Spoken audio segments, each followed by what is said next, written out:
Just wait and relax, mga kapo. Good morning, universe. Good morning, earth. Good morning, Makati City. And good morning, Labrador. To this vlog is mag-unboxing tayo ng may nagbigay sa akin ng ito, binuksan ko na to. Akala ko ano. Hindi naman siya pang mayaman, hindi siya pang mahirap, tama lang.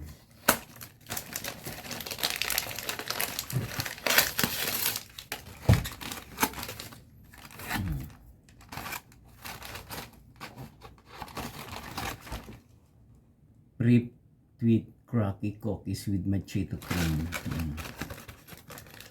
Parang iano natin sa ating kape. Ayan o. Ito yung kape natin. Ito yung ano. Diba? Kahit maliit na bagay eh.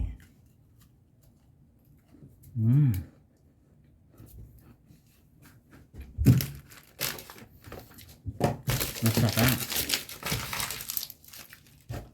Ako hindi naman ako naghahangad ng bagay na mamahalin ko anong binigay sa akin. Nagpapasalamat ako sa Panginoon kasi binigyan niya ako ng ganyan.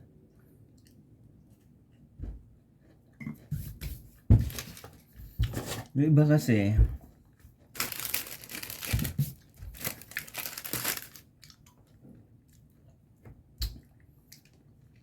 once na binigyan, hindi makontento.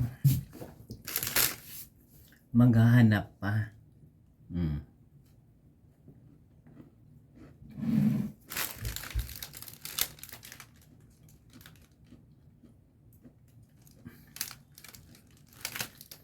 Ako hindi.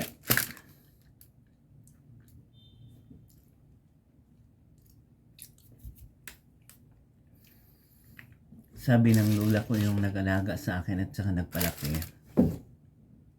Kung ano yung binigay sa iyo ng tao, pahalagahan mo at saka makontento ka, magpasalamat ka.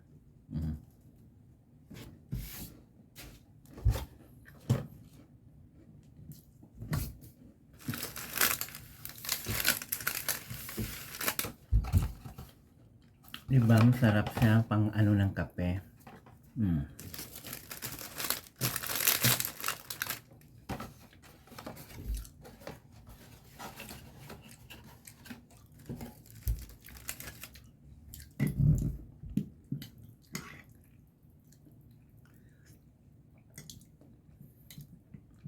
Kaya kung sinong nagbigay sa akin ito, marami pong salamat.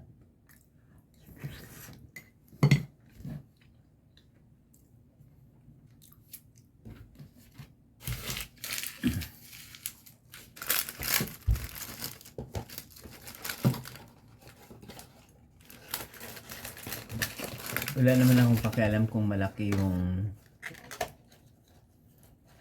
halaga or maliit, basta binigyan ka, magpasalamat ka sa Panginoon na merong nagmamahal sa iyo. Diba?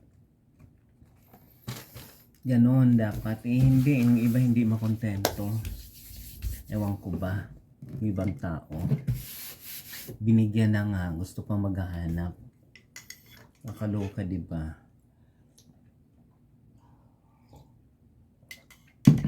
Maganda siya sa kape. Yung dark coffee. Kasi ito, masyado siyang sweeten.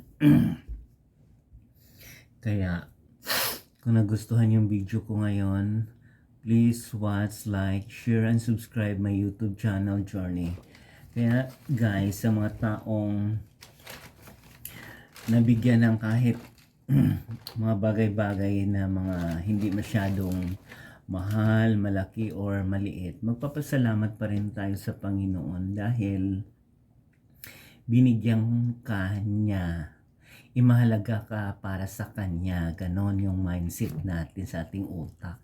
Hindi yung, ay bakit ganito?